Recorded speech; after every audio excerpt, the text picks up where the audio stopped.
It was 1976, Las Vegas. The king was mid-song when he stopped cold. His eyes locked on a man in the front row, oil-stained hands hunched over an old guitar with a crack down its neck. Stick with me, because what Elvis did next wasn't on any set list, and it's a moment that fans still talk about nearly 50 years later. The band was tight, the lights were hot, and Elvis Presley was in the middle of CC Rider. Sequins on his white jumpsuit caught every flash from the cameras. But then, mid-verse, he stopped. The crowd froze. The drums fell silent. Even the neon hum outside seemed to vanish. Elvis's gaze wasn't on the mic. It wasn't on the band. It was locked, dead ahead, at something no one else had noticed yet. Front row, just left of center. A man in a faded denim jacket, sleeves worn thin at the elbows. His head bent low, eyes fixed on an old guitar across his knees. One side of the body was split, a thin crack running from the bridge toward the bottom edge. Witnesses later said they could smell the varnish from where they sat.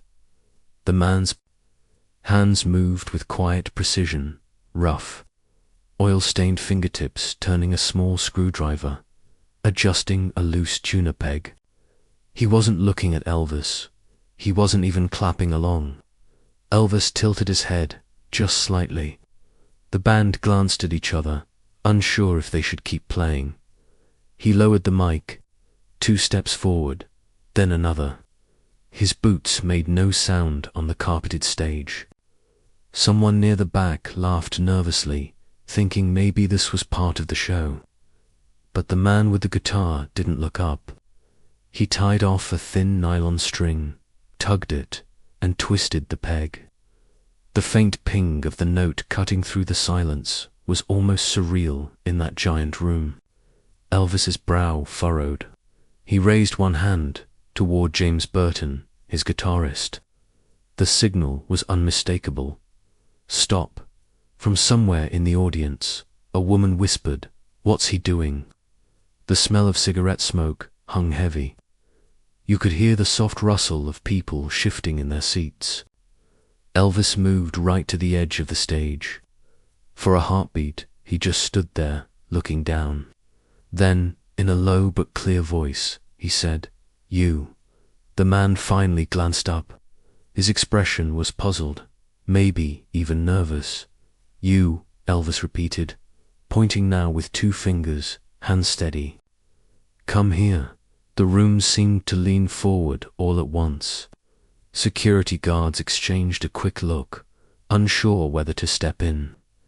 And as the man slowly began to rise, clutching the cracked guitar to his chest, nobody in that showroom could have guessed what would happen next. The man hesitated. His eyes darted from Elvis to the security guards at the aisle. One of them stepped forward, unsure if this was an invitation or a problem. "Let him through," Elvis called, voice steady but warm. The crowd parted in a slow ripple. The man clutched the guitar to his chest like it might break apart if he loosened his grip. Under the glare of the spotlight, his denim jacket showed every fray and grease stain. His boots were scuffed, soles worn thin. The light washed over him so bright that the people in the shadows disappeared. A few in the front row could see his hands, big, calloused palms with bits of varnish still caught in the creases. His knuckles were dark with years of work. When he reached the edge of the stage, Elvis stepped down one riser, closing the distance. He crouched just enough to look the man in the eye. "What's your name, sir?" Elvis asked, the mic still in his hand but lowered. The man swallowed. Tom Walker." His voice was soft, each word catching slightly in his throat. The audience quieted even more, the kind of hush that amplifies every small sound. The soft hiss of the amps, the creak of a stool as someone shifted in the wings. Elvis glanced down at the guitar. The fretboard was worn to a shine under the First 3 frets, grooves marking years of familiar chords. A string looked freshly knotted, not by a machine, but by hand. He noticed the faint smell of glue rising from the wood, mixing with the heavy air of smoke and stage lights. "What are you doing with her?" Elvis asked. Tom looked down at the guitar, then back up. "I'm fixing her up. For someone who don't have much, it wasn't rehearsed. It wasn't said for applause. Just plain truth, hanging in the air." Elvis nodded slowly, his expression unreadable. Instead of taking the guitar or sending the man back to his seat, he turned to Charlie Hodge, his longtime friend and stage assistant, and made a small circling motion with his hand. Charlie slid a stool to the center of the stage. "Sit down, Tom," Elvis said. Tom blinked. "Sir, sit," Elvis repeated, with the hint of a smile. "Let's see what she's got." Gasps and low murmurs rippled through the crowd. This wasn't on the set list. The Sweet Inspirations, Elvis backup singers, exchanged curious glances. The TCB band waited for a cue that didn't come. Tom stepped up onto the stage, awkward at first, holding the guitar by its neck. He lowered himself onto the stool, the spotlight fixing him in place. Elvis walked a slow circle behind him, adjusting his mic stand.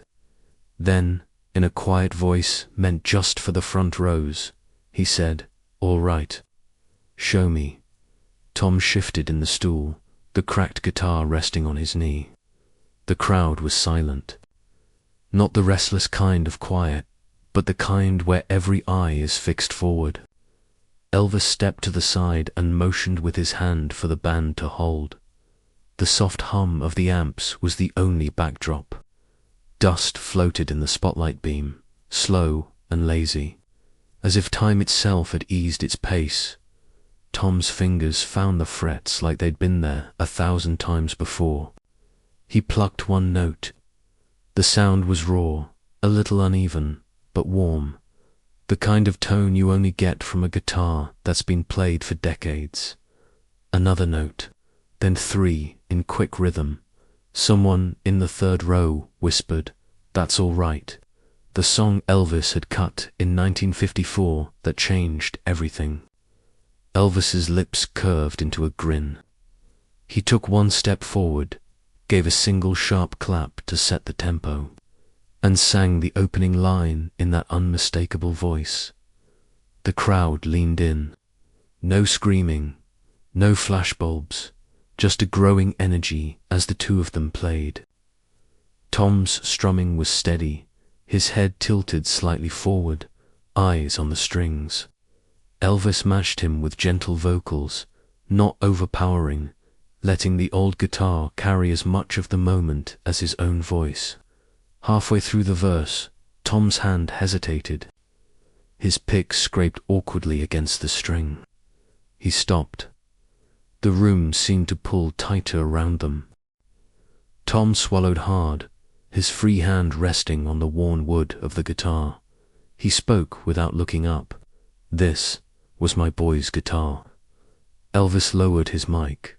"He passed last year," Tom continued, his voice barely carrying past the first. "Few rows I've been fixing it, just to keep it plain." A hush, deeper than before, fell over the room. Even from the balcony, people could see Tom's fingers trembling against the neck of the guitar. Elvis crouched slightly beside him, one hand resting gently on Tom's shoulder. "I'm sorry," he said quietly. Tom nodded once, still not looking.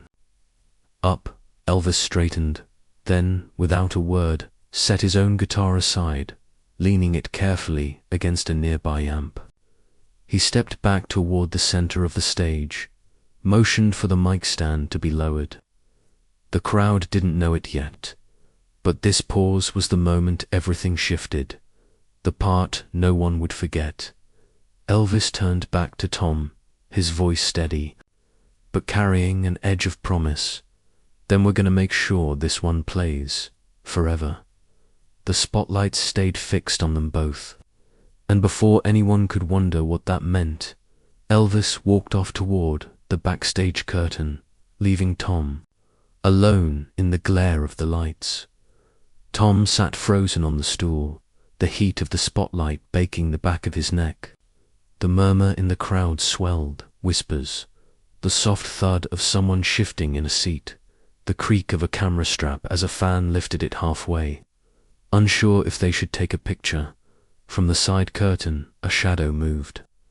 Then Elvis reappeared, walking slow, deliberate. In his hands was a guitar, not just any guitar, but one of his custom Gibsons. The body gleamed under the lights, a sunburst finish fading from deep amber at the edges to golden honey at the center. White inlay along the fretboard caught the glow with every step. The crowd gasped, a ripple that seemed to travel row by row. Elvis reached Tom and held the guitar out in both hands, as if presenting something sacred. "This one's yours," he said simply. Tom stared, not moving. His own hands hovered in the air, fingers curling and uncurling like he was afraid to touch it. "You keep fixing that old one," Elvis added, nodding toward the battered guitar in Tom's lap. "But now you've got one to play." Tom's thumb brushed the edge of the pickguard, his fingertips trembling. The gloss felt cool against his skin, almost unreal. He swallowed hard. The audience held the moment, silent except for a cough. Somewhere in the balcony, Elvis sat down on the edge of the stage, close enough for Tom to hear without the mic. He leaned in, one hand resting lightly on Tom's forearm, and whispered something the microphones didn't catch. Witnesses later said Tom's eyes welled instantly, though no one could make out the words. Charlie Hodge brought over a strap, and Elvis helped Tom slip it over his shoulder. The Gibson hung perfectly balanced, the polished wood reflecting the stage lights back into the crowd. Elvis clapped him gently on the back. "Play her," he said. Tom strummed a single chord, bright, clean, resonant. The sound cut through. The room, warm and whole, without the warble or buzz of a tired instrument. Somewhere in the back, a woman called out, "Play it, Tom." And the audience chuckled softly, but didn't break the spell. Elvis stood again, facing the audience. "This man," he said, gesturing to Tom, "knows how to take care of what matters." He gave a small nod toward the old guitar, now resting against the stool leg. "And so do we." He turned back to Tom, offering his hand. Tom shook it firmly, his grip strong despite the shake in his arm. As Elvis began the next number, he leaned in close and said just loud enough for Tom to hear, "And I'll see you again real soon, friend." A week later, Tom was back home in Missouri. The Vegas lights were long behind him, replaced by the pale winter sun cutting through his kitchen window. He was sanding a bridge piece at his small workbench when a knock came at the door. Not the hurried rap of a neighbor, slow, deliberate. On the porch sat a large rectangular package wrapped in brown paper, tied with thick twine. A shipping label bore no return address, only a neat, block-printed walker in the recipient. Lined up, Tom pulled it inside, set it on the table, and cut the twine. The paper fell away to reveal a black guitar case, older style, with brass latches dulled by time. The faint scent of leather polish drifted up as he flipped the first latch. The hinges creaked softly when he lifted the lid. Inside was the old guitar. The split along the body was gone. The repair was flawless. The wood grain matched so perfectly it was nearly invisible. Fresh strings ran from the bridge to the headstock, tuned and gleaming. The fretboard had been cleaned, nourished with oil until it shone. Tucked under the strings was a small envelope. Off-white, the paper slightly textured, his name written in blue ink. Tom sat down before opening it. His thumb traced the flap, and for a moment he just looked at his own name, written in that careful, slanted hand. He slid the note free. For short lines, "Tom, you'll always have a seat in the front row." EP Tom pressed his lips together, holding the paper between both hands. His eyes lingered on the initials, the simple mark of a man who'd stood under the same spotlight just days earlier. Later that afternoon, the phone rang. It was his friend, Joe, who ran the local paper. "You seen today's edition?" Joe asked. Tom hadn't. Joe told him to check the second page. There, under a headline about the recent Vegas shows, was a short piece, according to sources. Elvis Presley has funded the opening of a guitar repair and restoration shop in Springfield, Missouri, for a local craftsman.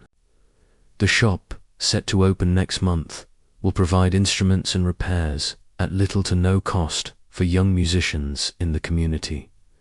Tom read the paragraph twice. There was no mention of his name, no direct quote, just the facts. But he knew. He looked over at the old guitar, now resting in its case, the repaired crack almost invisible. Beside it, leaning against the wall, was the Gibson from Vegas. On a nail above his workbench, Tom hammered in a hook. He hung the note there, where he could see it every day.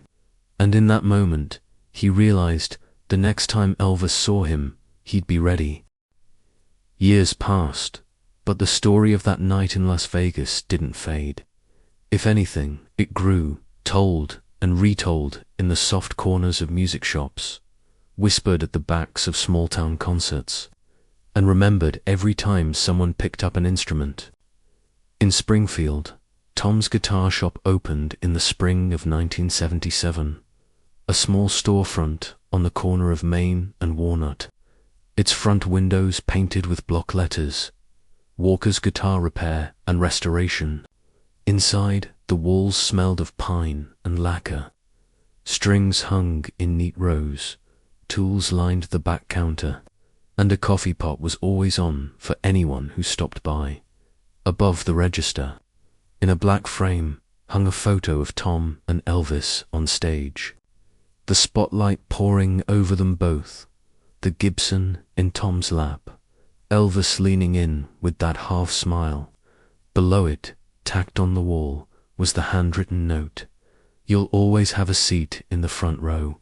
Kids from the neighborhood would wander in, sometimes just to look at the guitars, sometimes carrying beat-up instruments with missing strings or cracked bridges. Tom never turned anyone away. If someone didn't have the money, he'd fix it anyway. "Pay me when you can," he'd say. Sometimes that meant never, and that was fine by him. He kept both guitars, the repaired one and the Gibson. In the shop, the old guitar stayed in its case most of the time, but every now and then, Tom would take it out, strum a few chords, and tell the story. Not in a boastful way, but like someone sharing a family memory. By the early 1980s, the tale had reached beyond Missouri. Traveling musicians would stop in just to meet the man with Elvis's guitar. Some brought their own stories. Others just wanted to shake Tom's hand. Tom always downplayed it.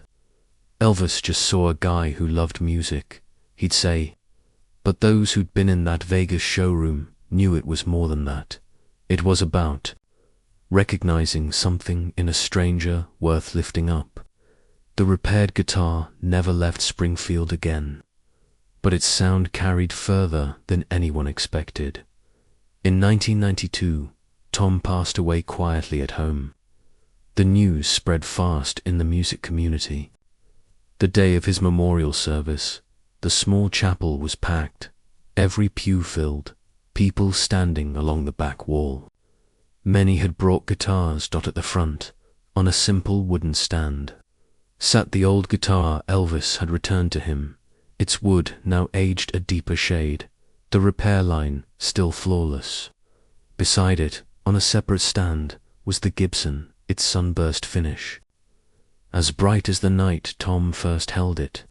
Near the end of the service, one of Tom's young apprentices, a boy he'd taught to restring his first guitar years before, stepped forward.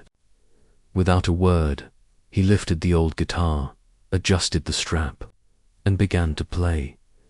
The opening chords of That's All Right filled the room. At first, just a few voices sang along. Then more joined in, until the entire chapel was singing softly. At first, then louder, the sound swelling until it felt like the walls themselves were carrying the music. For those who'd been there in '76, it was like stepping back in time. The spotlight was gone, replaced by sunlight through stained glass. But the feeling was the same. A single guitar, a shared song, and a room full of people united in it. Today, the Gibson hangs in the Springfield Historical Museum, donated by Tom's family. The repaired guitar that stayed in the family passed down to his granddaughter, who still plays it at community events. A single act of kindness, especially when it comes from a place of respect, can echo far beyond the moment in this case, through every note played on two guitars across decades. If this story moved you, share it with someone who believes. Music and kindness can change a life. And tell me in the comments, what's the most unforgettable act of kindness you've ever witnessed?